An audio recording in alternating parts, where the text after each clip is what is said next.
Excited to be with all of you today. Just always giving it a second or two as everyone logs on. But as you're joining, please, as always, I love to know where everyone's tuning in from.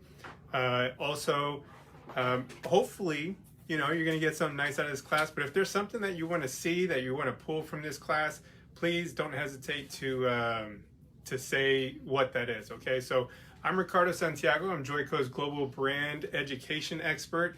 And today we're going to be doing a live where we're talking about, we're titling it Chocolate Blush Browns, but really we're talking about our chocolate browns and every facet of that. If you remember, maybe last year, I'm not sure if anyone that's tuning in with us today was a part of the one that we did last year, but I did a whole series on like coffee, right? So like there's this whole coffee series and we talked about different shades of coffees and all that stuff.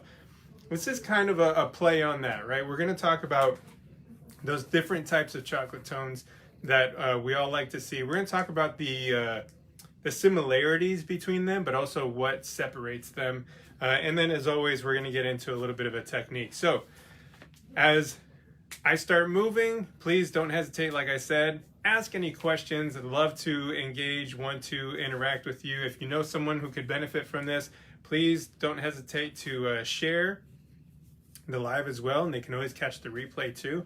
But we're going to try to touch on most of our bases within Lumishine, within Blonde Life, and also just kind of talking about, what sets the chocolate browns apart, right? And then also, what I don't want to do is make it seem like, I'm not trying to reinvent the wheel in any way. So we're not doing anything overly complicated as far as our technique goes, but we are going to get to those fundamentals, because I started thinking about what's the difference in like the different types of chocolates, right? So like what's different between Hershey's and Godiva, or Dove and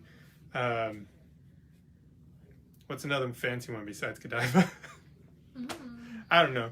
But y'all get what I'm saying, right? These master Lindor, there's another one.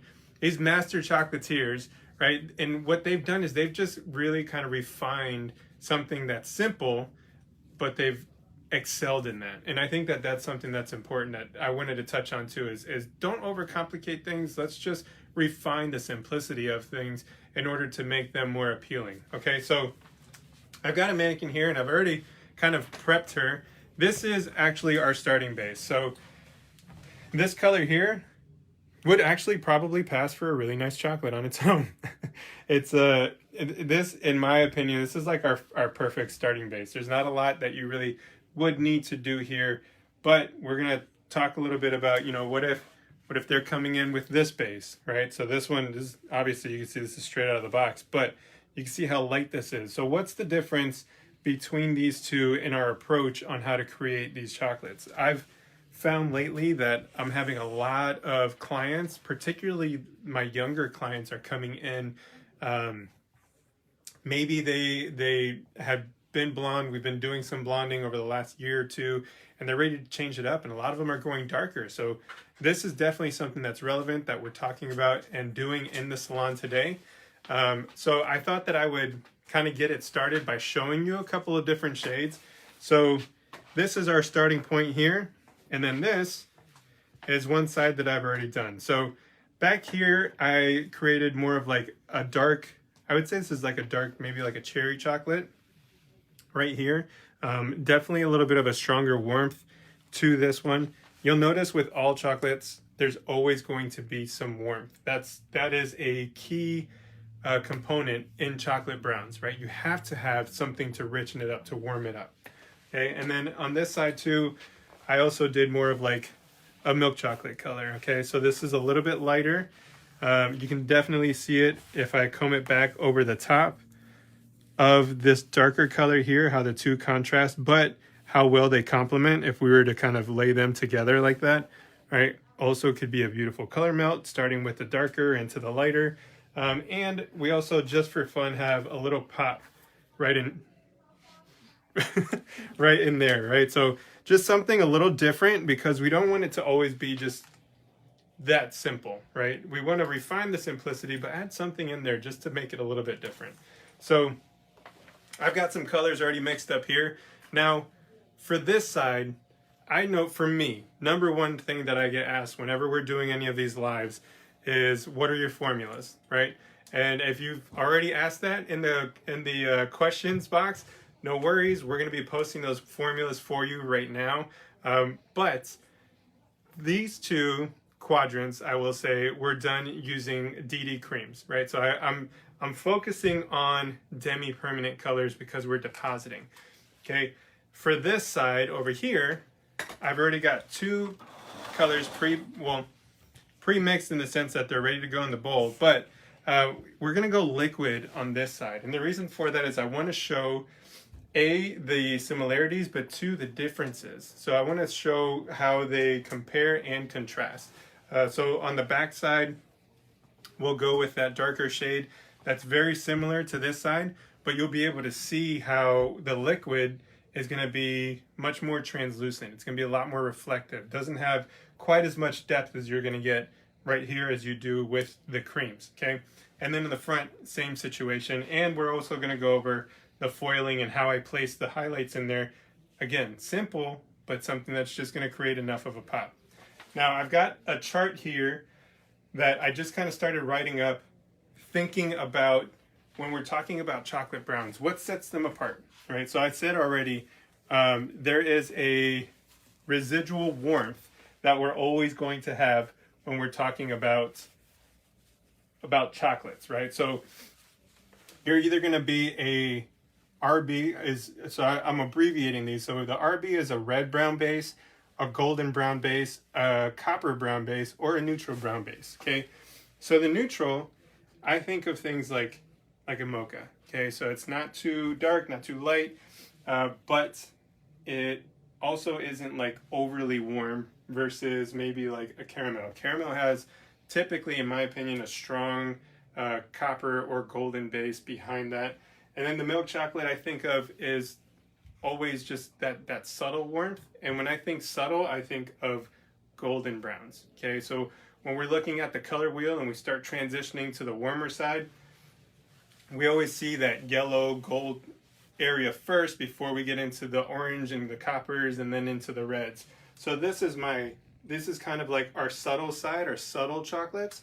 And then these are our more intense, our really rich, warm browns. Now, I'm leaving this up here because I would love to hear some other types of chocolates that you all know that you can think of, and what category would you say that it would go into, you know, or maybe it's something that we can talk over. As you put them in the chat, then we'll try to pop them into what category fits, and then later on what we can do is try to create some formulas to create these specific types of browns. Okay, so I'm gonna get started on the mannequin now because I've talked enough, so let's go ahead and get started on that.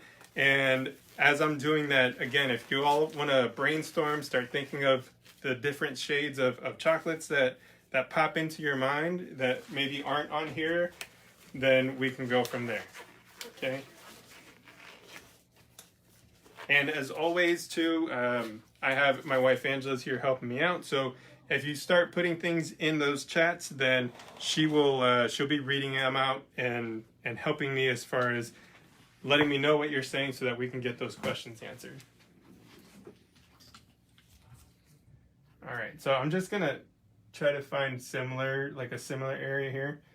I'm basically just sectioning this off into quadrants. So it's not like we're not doing some overly complicated technique here. This is really just kind of getting some color on there. So this is definitely more of a visual class today because we're talking more so in the type of tones that we're trying to create. And if at any point you want to see the other side and what we've created already over here, just let me know. I can give her a spin so that you can see that, so that we can compare those browns a little bit more. But you can see here already, you know, very dark in contrast right here. So try to, you know, remember that, right? Take a good mental screenshot of this to see what it looks like, right? And then you'll also be able to see afterwards. We'll be posting the afters in our stories, right? So if you're not already following, it's at Stylist Ricardo Santiago. You can hop on there on Instagram and you can take a look so that you can see what the finished results look like. And then with that, you'll be able to get a good kind of a comparison between them of what we're going to get done here. So I just have to mix this up really quick. And as I do that, is there anyone that has any questions before we get started? Like anything in relation to this? I mentioned before, I'm choosing to start with this mannequin versus a blonde mannequin. A, for the sake of time, and B, I feel like when we do that one, that's a different kind of class, right? So that's like we're talking back tinting and filling and all that stuff, which we've done quite a few videos and different series in regards to that. But that would be something that definitely would take a lot more time. But this is just so that you could see if we were to do something on this going into those chocolates versus this, it's a lot different. Here, we're already at a place where we're not depositing more than just a couple of levels, so we don't need to worry about filling or doing any of that first. Plus, there's already a soft, warm base, so that we're, again, not having to fill before that anyway. I really hope somebody wasn't going to ask that, and then I just kind of beat them to it, or maybe that's a good thing if I did. Okay, so I'm just really fast going to go through here, right? Again, I'm using a liquid base on this one, and these formulas I actually don't have posted. So if you want to write this down, especially if you end up liking the finished results after, this particular formula that I'm doing on the back portion here, this is going to be like a very dark, rich, we're definitely over on this kind of red to copper brown side. Okay, so this is, we're talking about those cherry chocolates, the blush chocolates, the caramel tones. So what I did for my formulation was I used Lumishine demi-liquid, and we used 4NWB with 4NC and a tiny bit, I mean like the tiniest bit of 4RR. Now the reason that I kind of pump the brakes on the 4RR instead of kind of doing more equal parts is because if we were to go in equal parts, that RR tends to be pretty dominating, right? It'll overtake those softer tones because there's such an aggressive dye load on there versus the NWB and the NC. Okay, so we just want to give it just a kiss of that red without it taking over. But I tend to find that the NWB and the NW series are really going to be, when you're talking about creating chocolate tones, your perfect starting point. Right? From there, I feel like you can navigate, you can adjust. If you needed to warm it up, you can add a little bit of gold or a little bit of copper, like I said, a touch of red. If you wanted to cool it off, maybe you weren't doing chocolates, you were going in the other direction, you can still, you can cool those off as well and add a little bit of a AA or SB or something like that into it too. Mind you, again, that's a different kind of class, but same rules still apply. So it's a great kind of a starting point that gives you just a little bit more warmth, but I think more of an opportunity to play than if you were to just start with your natural series.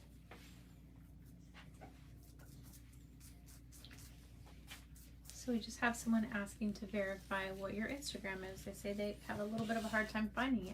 Oh, yeah, sure. So you type in Stylist, STYLIST, and then my name, Ricardo Santiago, and it should pop up. If not, then I don't know. Okay, so we're just going to pull this through really fast. Again, we're keeping this kind of quick and simple, y'all. I don't want to overcomplicate things for this, but I do want you to be able to see the difference in the contrast from using a liquid and using a cream-based demi, all right? because this, I think, can make a big difference, especially in the salon. When you've got clients coming in and they're looking for these particular types of colors, you got to know which one is the right tool, right? Because I think that makes a big difference. Sometimes we think color is color. Maybe we grab a permanent color. Maybe we grab a liquid instead. We should have been grabbing a demi cream. If we grab a permanent, then maybe you run the risk of it oxidizing differently and it doesn't fade the same way. Okay, so all of these things play a role. That's why I, in particular, whenever I am depositing any kind of color, especially if I'm not working against gray, and in some cases, even if I am, I still always gravitate towards those demi-permanents. We have a question I think you're going to be getting to just a little bit. Forgive me if I mispronounce your name, but from Phaedra. She's asking, what is a suggestion for taking a blonde, say a level 9 and up, that chooses to go dark? Do you always fill first, or can you mix your reds and coppers with your darker base and apply in one step? I have a lot of blondes going level 4 or 5. Okay, so I think that's a great question. First off, something that we do in the salon here is, you really, I feel like with blondes in particular, they are fickle creatures, aren't they? They don't like to be anything else for too long, right? So first things first is you have to make sure you have a very clear, open dialogue and open communication with them, and be realistic about stuff, right? So they have to know if they're going from a level 9, 10, and they're dropping all the way down to a level 4, 5, that's not an easy road to go back up to 9, 10 later, okay? It's going to take some time. So I think it's important to first have that conversation. Say, listen, how soon do you think you might want to go back blonde? Because if you're trying to come in your next appointment and go back to the way you came in, or yes, to the way that you came in prior to this appointment, then we have to have a talk. This may not be for you. Maybe you need to go somewhere in between, right? So perhaps they don't need to go down to a 4 or 5. Maybe you can take them down to like a 6, 7 just to get started and let them get a taste of the darker color without fully transitioning over.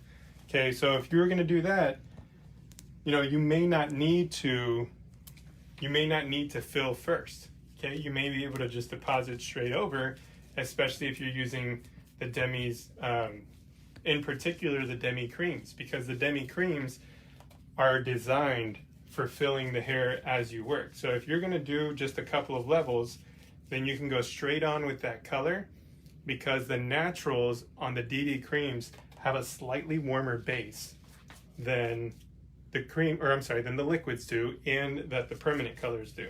Because again, they're designed to do that. They're designed to fill and work at the same time. So that's the first thing. Second thing, if they are looking to make the switch, if they're jumping ship off the blonde sailboat and they're trying to jump onto a brunette cruise, then what you need to do is for sure make sure that you're filling properly first.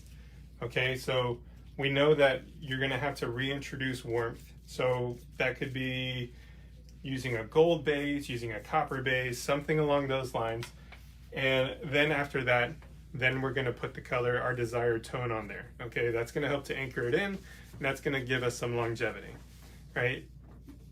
There is a chance that you could always kind of go over without doing that first, but then you always run that risk of that color looking a little hollow. You maybe don't get that richness that you're looking for, and you don't get the longevity that you might need as well. So I always recommend doing a little bit of a fill first before going straight in, just to avoid those types of situations.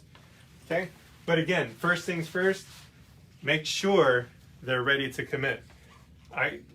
Listen, I can't tell you how many times I've had blondes that just, they're like a seesaw. They're up and down. One day they want the blonde, and one day they want to change it. One day it's too high maintenance. The other day it's not that bad. So you really have to communicate it through with them, make sure that you all are on the same page, and then get the ball rolling and get the plan in place, okay?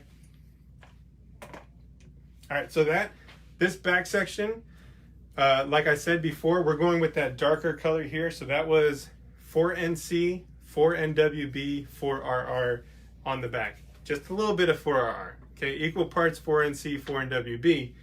A little bit of 4RR. Not a lot. Okay? Those colors right there. Mm-hmm. Now, for the front, I've chosen to take a lighter formulation. Again, just kind of lining us up similar to what I did on the front here. So on the front of this side, I used a liquid base. And for the liquid base, I'm sorry, I did a cream base. And for the cream color that I did over there, I used 6NG, 6NWB. And I think that was it. Put the formulas up in the comments if somebody would like. All right, cool. I'm pretty sure that was it that I did over there. And that for me, like I said, it's just such a perfect kind of like soft milk chocolate right there. So over here, I chose to do a slightly different route. So I'm incorporating a little bit of that copper into this side as well. A reason for that is because I think I need a little bit more richness because I'm using a liquid. And this is already basically a level 6. So all I'm really doing is kind of shade shifting with the liquid. If I was using the cream, it would deposit enough that I'm going to see a clear difference. Like I can actually see that this side is visibly darker than this side. But being that it's a liquid, I may not see that. But what I will see is I'm going to see a lot of extra shine. I'll see that boosted up in a major way. And then I'll also see that this side is going to have a nicer, richer, warmer tone to it. Now, for the foils, what I did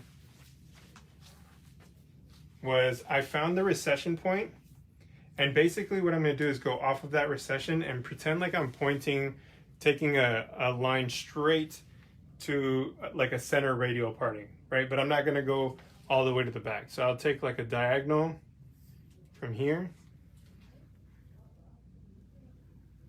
to there. Right, so you see that there? Oh, not anymore. And then here's where you can kind of modify. Do you want to see some of this little pop of color that we're going to put in there poking through the front at all, or do you want it to just stay somewhere internal? If you want to see it poking through the front, then take just the very tip of that, and you're going to go straight back along that recession line, right along the crown. Right here, okay? And then this is going to be what we're going to foil. Now, if you don't want that to show there, then just go back a tiny bit more. You know, maybe just give yourself 1/4 to 1/2 inch, and that's it, like that. Okay, so here you can see I've given some space. This is going to come through and it'll show a little bit towards the front, but not a lot. It'll give me just enough to have something different, right? I just don't want it to be this, like, just a boring brown, right? I wouldn't consider it a boring brown, but you never know. So really fast, I'm going to pop these foils in. And the way that we're going to do that is using some back-to-back slices and basically just create a block coloring right here. And what this will do, though, because I'm taking it off of these points, is if she's a side parter or a center parter, if she's off the center, then it's really just going to kind of show through when the hair's moving. If she's a side parter, then we're basically creating a little bit of a veil. So some will pop out more in certain times and some will pop out less. But the way the hair is parted plays a big role in that.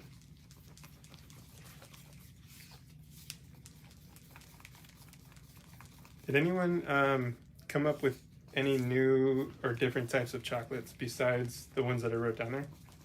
Not that I am seeing. I thought of one, which was like a peanut butter chocolate. That's my favorite kind of chocolate.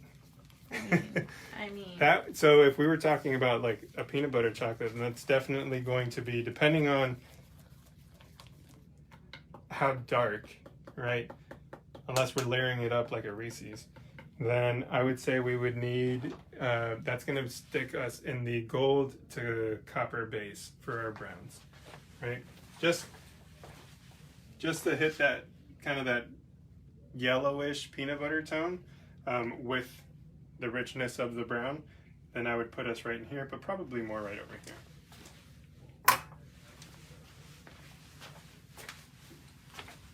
Okay, so here let's do the foils here really fast. I'm gonna move these things around. Do you recommend prepping the hair in any way when you're doing color or lightening? Well, we always get started using our Defy Damage Pro Series 1 and 2 anytime we're doing a color service, right? So that's really important. It's a spray in, right? We show this before every single class that ever gets done, but here's our Pro Series 1.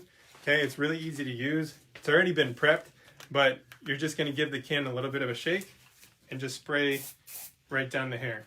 That's it. When you're done, you can comb through or brush through using like a boar bristle brush. Works really well to distribute the product.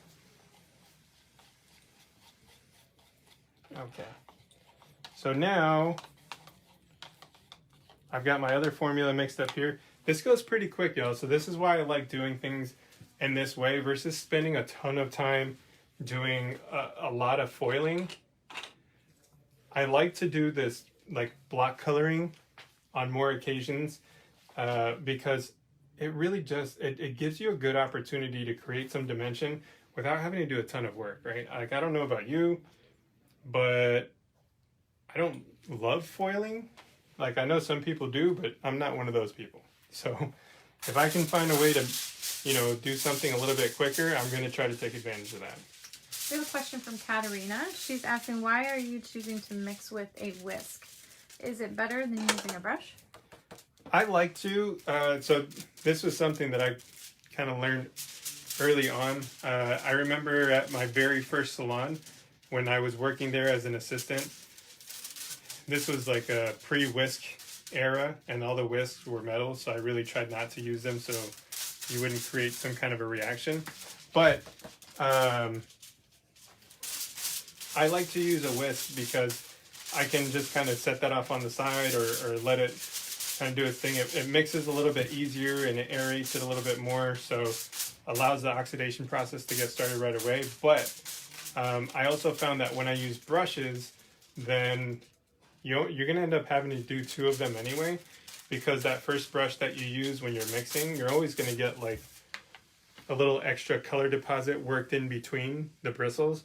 So even if I was using a brush, I would end up tossing it and grabbing a different brush anyway. So I would rather just use something that's dedicated for it. Plus, I'm a huge fan of Food Network, so I feel like a little bit every time that I mix with a whisk, like I'm on some kind of cake bake challenge championship show. True story. You can ask Angela. As I was doing the first set of colors, when I finished, I was like, tell me this doesn't look like chocolate cake batter. And it did. Yeah, you're always associating food. It did. I love food. So if I can find a way to incorporate it into my colors, then I will. Plus, what's more appealing to people than saying things like, oh my God, don't you want like a chocolate balayage today? Or wouldn't you want some really rich chocolate browns with some honey caramel highlights, right? Anytime you do things like that and you start bringing in food, then people start getting all excited about it. You know, I almost always use some type of food reference for my colors.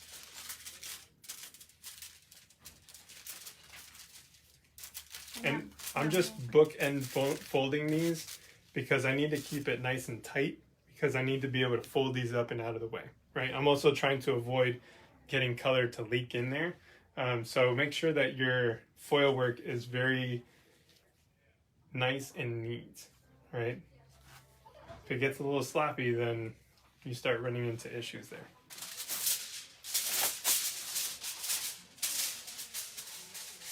I hope that answered the question about the whisk, by the way.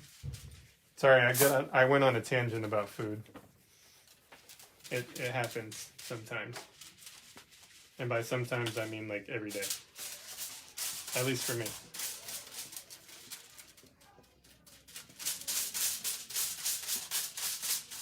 Okay. So something else too that you can talk to your clients about, if they're that client who is working on maybe transitioning back to being a brunette, or they're, you know, they're blonde and they're kind of like that in this in-between place, or there's someone, and I get it a lot here in Florida, a lot of people who are like, oh, all I see is red in my hair. I can't stand to see the red, right? I think it's our responsibility to make sure that we more adequately educate our clients to let them know that there's not red in their hair, okay? Because we know the difference, but they don't. So it's important to let them know, you know, maybe you have a golden base, maybe there's a little bit of copper, but there's no red in there, okay? So having those conversations with them, but then also, you know, so if you have that client that's looking to do that, which is something that we just had recently with one of our clients who's back in town from college. She decided she wanted to go darker, and so versus taking her all the way there, you know, all the way to a dark brown, we kind of met in the middle, right? And so here's a visual reference of it that Angela's going to hold up for you. But you know, these are things that you can do. Plus, you don't have to get rid of all the work that you did, because all the blonding and the balayage work that she had done in the past, I didn't want to get rid of it. So an easy way to work with that was, again, using demi creams helped to actually fill it a little bit at the same time without letting it get overly warm, because although she doesn't mind warm tones, we weren't going for very warm tones. So we were able to kind of work within that and set her up for success. I basically just color melted over the top of what she had, and it ended up working out great, because it still looked like she had balayage. It still looked like she had gotten a lot of work done, but really we just worked with what she had and shifted the tones around a little bit. And there's also, if you guys aren't following Ricardo on Instagram, please be sure to do that. It is at Stylist Ricardo Santiago. And you can see that there's a really cute little video that goes with that post just beside it. So check it out, show some love, and follow along. There you go. Okay, so I'm going to make this the last foil right here. And again, what is this doing, right? This is just, I'm going to show you on the other side really fast. This is just creating a little bit of dimension, right? We just want it to be a little different. Okay, it doesn't have to be with blonding. If you're depositing color, maybe in this section right here, you deposit a different color. You know, maybe you do a lighter formula, or maybe you do a darker formula. That actually is pretty cool too. When you're doing something that's doesn't have a ton of depth, and then you add just like color blocks of depth in there, like maybe the same color that we have in the back would be an amazing block low light against the lighter milk chocolate that we have in the front. So, you know, those are just a couple of ways that you can play with these colors and, you know, just kind of try something new. But really fast, I wanted to show basically what it would look like. So this is not toned yet, but you could see this was just done with Blonde Life and 10 volume, and I only let it sit for about 15 minutes, right? It was about 15-20 minutes is all that sat for. Now if we let it sit for longer, it would have gotten a lot lighter, but I don't want it to be too light. I don't want it to be a really high contrast against the chocolate browns that we're creating here. I wanted it to kind of work together. So over the top of this, I'm just going to go straight on with 8RR. That's it, right? The 8RR is not overly red. It's more of like a blush. That's hence the name, blush chocolate browns, right? So that, if I did want to tweak it a little bit and I was afraid of that RR, remember what I said before, the NWBs and the NW series are so good as like your starting points. So maybe you do that and then add the RR into that, okay? So that's just a way that you can tweak it if you're afraid of it pulling too red, okay? But I will say, over such a nice kind of a warm golden base, the RR over that is going to pull it more onto the pink side. So that'll be a nice blush. I won't need the NWB. Initially I thought I would, but now I realize that I don't. Okay, so just to go back over here, the only thing that I'm doing now for the rest of this, right? So see, simple block coloring. We set that aside, move this over. Can you just reiterate, did you do slices or weaves? I did slices, all back-to-back slices. Okay, so then it's easy to just kind of move them over like that. And then for this, you know, you just kind of want to work your way from the bottom up. Okay, and this will make your job a lot easier versus trying to work from the top down. So I always put a little bit of my color down, and that makes it easier to move it around and for it to stay in place when there's, you know, something in the hair to kind of hold it. Imagine it's like product and you're just pushing it and the product is holding it in place. So I always kind of just outline it there.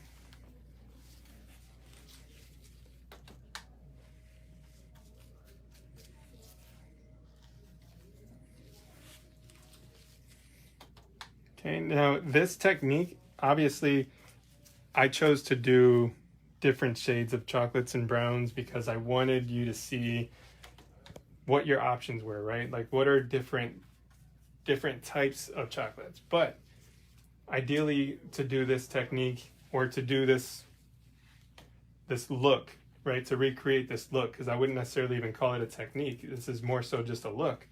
It's, you just want to make sure that you are getting the sectioning done right? Make sure your formulating's done right. Make sure you have the right base. You're talking about the right undertones and base with that. And then afterwards, you're just super easy, right? Then you're just applying your color. So just like this here, all I'm doing at this point is just applying this color and pulling it through.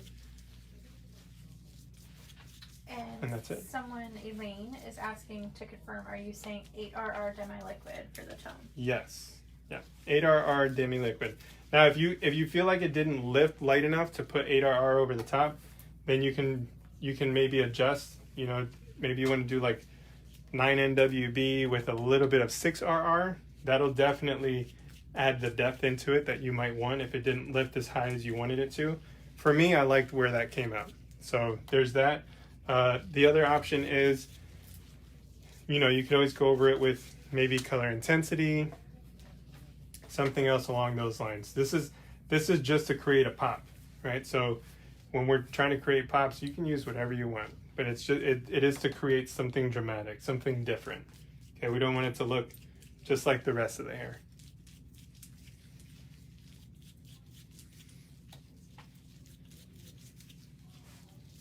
Okay, so I'm just gonna pull this through right here, and then really I just have this one last little section on the top. So as I'm doing that, I'm gonna just open it up. If anyone has questions, I know I've basically left the door open the entire time, but if you have any questions, now's a good time to go ahead and ask them. We'll probably be wrapping up just as soon as I'm finished applying this here color. And then I always like to make sure too that I go back in and just kind of give it a little tap between my foils, just to make sure, especially if I'm depositing, I need to make sure that it's nice and even all the way throughout. So that base color, I don't want it to be a little lighter where the foils were. And just for those who joined us a little bit later, can you just recap on when you use a liquid versus a cream for this? Yeah, so the liquid is really kind of more so my go-to if I was, oh boy, I made a mess. The liquid's more so my go-to if I were to, you know, maybe if I'm only moving a couple of levels or I need to use it as a filler, then your liquid is a great go-to. Or, you know, even if you are going more than a few levels, you don't want something that's going to be quite as permanent, or you want something that's not as opaque, right? Like you want something that's a little softer, a little more translucent, a bit of a natural finish to it, to where when it fades looking really natural. Then I would go with my liquids.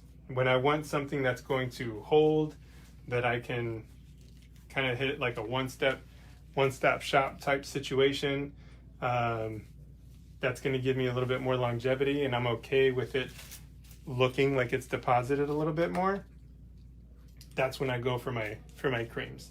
that's when I go for the DD creams. Right? A lot of times with those, I don't need to fill unless I'm going more than 2 or 3 levels darker. In that situation, then I would fill. So the other day, Ricardo posted an example on his Instagram of when not to fill, and there was quite a bit of question about that. So maybe if you can touch on that. These were the 3 stories from that day. Yeah. So I'll show you the first one. So this is her before. And Ricardo on the next slide put a question: would you fill this first? Why or why not? And there was quite a bit of confusion. So please share what you did. A lot of people thought that, you know, they were wondering why we didn't fill it. And again, it ties into what I had just said. We're only depositing a couple of levels, right? If you're more than 3 levels, 2 to 3 levels, you need to fill the hair first. But in that situation, she wasn't going that much darker. There's not a need to fill that first. Plus, if you saw the way that she came in, she was already living with a good bit of underlying warmth. There was a lot of warm pigment already in that hair, right? So adding more to that wasn't going to help me, right? It was already basically pre-filled for me, much like this Mannequin was when I chose to use this one versus the blonde. Okay, so that I think in itself kind of summarizes why. But if you're in a situation where your client's a lot lighter, you know, again, more than 2 to 3 levels, then it's going to be really important to make sure that you fill that first and use the right kind of filler, whether that be gold or copper, depending on what your ultimate goal is, right? How much warmth do you need in order to create the right type of chocolate brown? Here we talked about the different kinds. Do you need a red base, gold base, copper base, or a neutral base? Think about those things when you're trying to formulate and you're figuring out exactly what it is that you're looking for. And that is going to be really your keys to success in executing the perfect chocolate brown. That, as well as kind of analyzing where your client is starting. Now, if you're going the other direction and they're dark and you're wanting to lighten up to it, then you kind of have to do the same thing in reverse order. How many levels are you trying to lift against? How many levels can you lift against safely without pulling too much warmth out of there? How much of it do you need to control? So whereas here we're talking about just depositing, if you were lifting, you need to think more so, are you using the right amount of ash to cut through too much red, right? So are you using the right green, maybe blue? Which one do you need in order to effectively cancel based on how many levels you're lifting? So again, that's a whole different class that I think that we could talk about a whole different time. If you get me started on color theory, we'll be here all day. So I'm going to say that one we're going to save, but you know, just make sure to, when this client goes home, especially when you're putting color in their hair, send them home with the right stuff. The right home care is going to be important. Making sure they're using the right products, something that's color safe. I almost always recommend, you know, Defy Damage for my clients because we're already doing the system and the treatment here. But in a lot of cases, because now Joico has that same technology, that smart release, almost throughout all of the products that we're launching now, between Hydra Splash or Moisture Recovery or K-Pack Color Therapy, anything that you choose within that realm, within Joico's color collection, especially after using Defy Damage to start, you're setting your clients up for success. And when they're using any kind of hot tools or blow drying, you know, make sure that they're using the right products to also protect their hair and to protect their color. So it's an investment. We want to make sure that they are taking care of it. I think that's it. I'm gonna be honest. I felt like we covered a lot in like 45 minutes here. So if you do have any questions, if there's something that you did want to ask, maybe you didn't want to ask it in the chat, feel free to send me a message on Instagram or on Facebook. It's at Stylist Ricardo Santiago. And I look forward to the next class that we get to do. I'm pretty sure I have one coming up in a month and a half that we're going to be touching on some color intensities, which is one of my favorites. So looking forward to that one. And we have a lot more classes coming up throughout the month. So make sure that you're checking in. Sign up for the email so that you can know when it is that we're doing all of these different classes. But Joico's always trying to put out education to make sure that we're taking care of our audience. So thank you.